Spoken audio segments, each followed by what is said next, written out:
사무엘하 16장 1절에서 4절 말씀입니다. 다윗이 마루턱을 조금 지나니 무비보셋의 종 시바가 안장 지운 두 나귀에 떡 200개와 건포도 100송이와 여름 과일 100개와 포도주 한 가죽 부대를 싣고 다윗을 맞는지라. 왕이 시바에게 이르되 내가 무슨 뜻으로 이것을 가져왔느냐 하니 시바가 이르되 나귀는 왕의 가족들이 타게 하고 떡과 과일은 청년들이 먹게 하고 포도주는 들에서 피곤한 자들에게 마시게 하려 함이니이다. 왕이 이르되 내 주인의 아들이 어디 있느냐 하니 시바가 왕께 아뢰되 예루살렘에 있는데 그가 말하기를 이스라엘 족속이 오늘 내 아버지의 나라를 내게 돌리리라 하나이다 하는지라. 왕이 시바에게 이르되 무비보셋에게 있는 것이 다 내 것이니라 하니라. 시바가 이르되 내가 절하나이다. 내 주 왕이여 내가 왕 앞에서 은혜를 입게 하옵소서 하니라. 아멘. 우리가 평상시에는 사람의 진짜 모습을 알아보기가 쉽지 않습니다. 그러나 전쟁이나 가난이나 큰 위기가 일어나면 사람의 진짜 모습이 드러날 때가 많습니다. 오늘 함께 읽으신 사무엘하 16장에도 이제 다윗이 압살롬의 반란으로 인해서 예루살렘 성을 포기하고 또 살고 있던 백향목궁을 포기하고 도망을 가는 그런 상황이죠. 이때 마루턱을 넘어서 좀 지나가고 있을 때 그때 한 사람이 다윗을 찾아옵니다.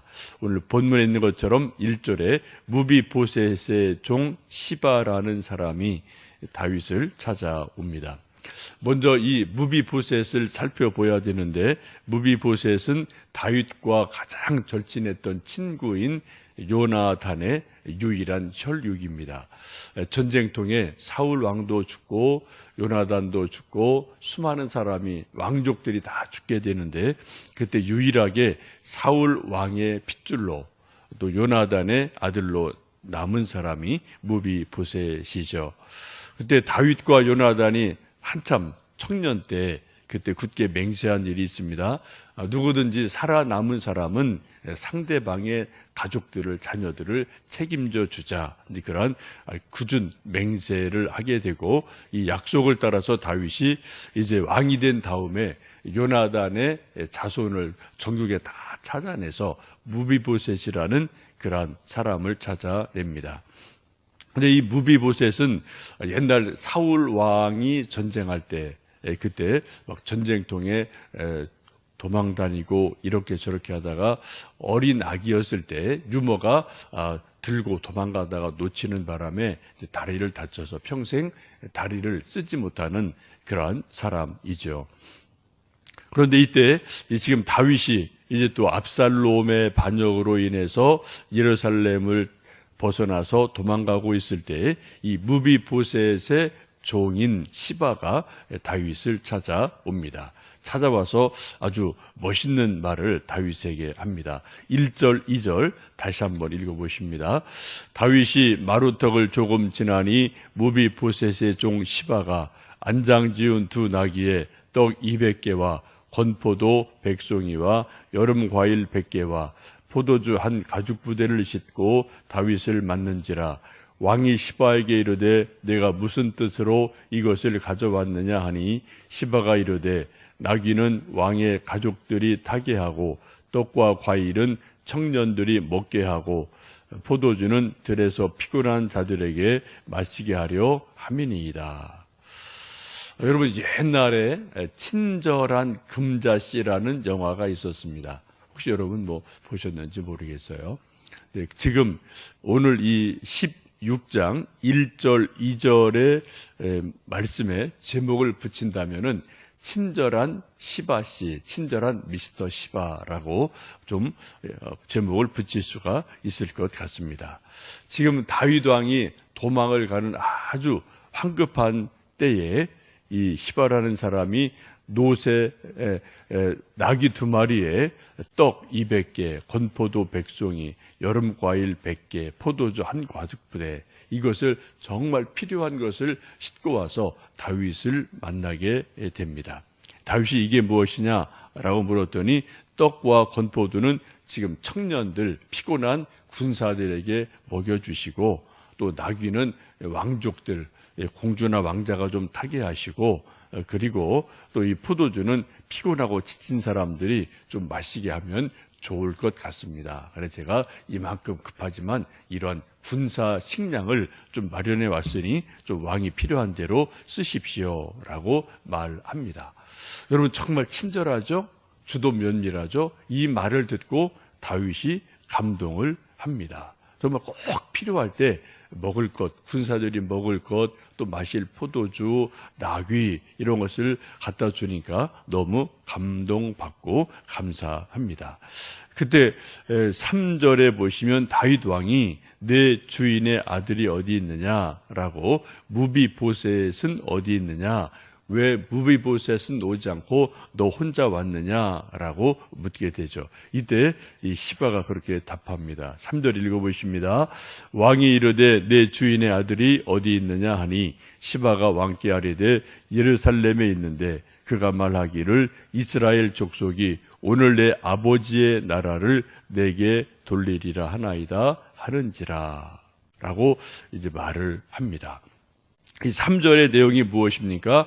지금 반역이 일어나고 왕이 도망을 가는 그때에 무비보셋이 예루살렘에 있는 것은, 지금 다윗에게 나오지 않은 이유는 이제 이스라엘 족속이 내 아버지의 나라, 원래 사울 왕이고 요나단을 말하죠. 원래 우리 사울 할아버지, 자기 아버지 요나단이 당연히 왕이 될 터인데 그 나라를, 옛날 나라를 나에게 돌리려고 하는 거다라는 말을 했습니다 라고 말을 합니다. 여러분 이게 무슨 말입니까? 지금 압살롬이 반역을 해서 다윗 왕이, 현재 왕이 도망가고 쫓겨가고 있는데, 옛날 전 나라의 왕족인 무비보셋이 이제는 내가 왕이 될 차례가 됐다, 이제 내가 왕이 되겠구나 라고 왕자리를 노리고 있습니다 라는 기가 막힌 말을 하게 됩니다. 여러분 이게 사실이 아니에요. 나중에 성경을 쭉 보면 뒤에 또 이 말씀이 연결되는 부분이 나오는데, 이것은 사실이 아닙니다. 이 시바라는 사람이 자기 주인 무비보셋을 고소하고 악담하는 그러한 말입니다. 이 말에 다윗이 홀딱 넘어가서 4절 보시면은 시바에게 무비보셋이 그런 말을 했느냐? 그럼 이제 무비보셋에 속한 모든 땅과 밭, 이 재산 전부 다 이제 내가 가져라라고 이 왕이 말하고, 시바가 절하고 감사합니다라고 인사를 하죠. 여러분 지금 이 시바라는 사람이 다윗 왕을 찾아올 때 나귀, 떡, 포도주 또 여러 가지를 가지고 와서 필요할 것을 딱 제공을 하고 대령을 합니다. 그런데 한마디로 이 친절한 미스터 시바는 한마디로 말하면은 사기꾼이고 나쁜 놈이죠. 왜요? 주인을 지금 모함하고 있고, 주인이 하지 않은 말을 다윗에게 해서 지금 주인을 욕되게 하고 그의 재산을 가로채는 일들이 일어나게 됩니다. 여기서 우리가 한 가지 궁금한 것은, 그 대단하고 지혜로운 다윗이 이 말에 홀딱 속아 넘어가거든요. 그래서 사실관계를 확인하지 않고 시바의 말만 듣고, 그러하냐? 무비보셋 이건 나쁜 놈이구나. 그럼 그 재산 이제 다 너 거다라고 주는 그러한 좀 조급하고 어려운 결정을 하게 됩니다. 왜 그럴까요? 사람이라는 존재는 누구나다 쫓겨다니고 다급하고 또 이렇게 좀 조급해지면은 여러 가지 실수를 하게 마련이죠. 그래서 지금 이 시바라는 사람도 다윗이 막 정신없는 틈을 타서 주인을 모함하고, 그리고 또 다윗의 마음을, 환심을 사서 주인의 재산을 가로채는 그러한 일이 일어나게 됩니다. 옛날도 그렇고 지금도 그렇고 소위 사기꾼은 늘 있습니다. 사기꾼들의 여러 가지 모습 중에 하나는 아주 친절하다는 거죠. 그리고 주도 면밀하고 그 상대방이 무엇이 필요한지를 잘 압니다. 그리고 필요한 것을 딱 해결해 주고 마음을 사고 그리고 더 큰 것을 이렇게 빼앗아가는 것들이 있습니다. 어제 제가 설교하면서 책 하나를 소개해 드렸어요. 팩트플리스라는 책을 소개를 드렸는데 그 책 내용은 팩트로 사실로 가득 차 있는 이 세상, 이걸 우리가 잘 보야지 속지 않고 세상을 부정적으로 살지 않는다. 세상을 좀 긍정적으로 행복하게 살려면 팩트를, 사실을 사실대로 잘 보는 눈과 지혜가 필요하다. 그런 책을 소개해 드렸습니다. 우리가 인생을 살면서 정말 손해를 보지 않고요, 또 나름대로 건강하고 행복하게 살 수 있는 가장 좋은 1차적인 것은 사실을 사실대로, 팩트를 팩트대로 알면은 우리가 손해를 덜 봐요. 우리는 어떤 선입관, 어떤 느낌, 누구한테 들은 말, 이런 것으로 팩트를 체크하지 않고 일을 결정하다 보면은 손해보는 일들이 참 많이 있습니다. 지금 다윗이 피곤하고 쫓기는 상황입니다. 또 지금 무비보셋의 말을 가서 확인할 수도 없는 상황이죠. 예루살렘을 벗어나 도망하고 있으니까. 그런 어려운 상황 속에서 즉흥적으로 무비보셋의 재산을 시바에게 주는 실수를 하게 됩니다. 그런 말이 있어요. 쇼핑 갈 때는 밥을 먹고 가라. 그런 말이 있습니다. 왜요? 또 배고플 때는 물건 빨리빨리 사지 마라 라는 말도 있고요. 또 중요한 미팅할 때는 밥 먹고 해라. 그런 말이 있습니다. 왜요? 사람들이 밥 먹지 않고 막 배고프면은 충동적이 되기가 쉽다는 겁니다.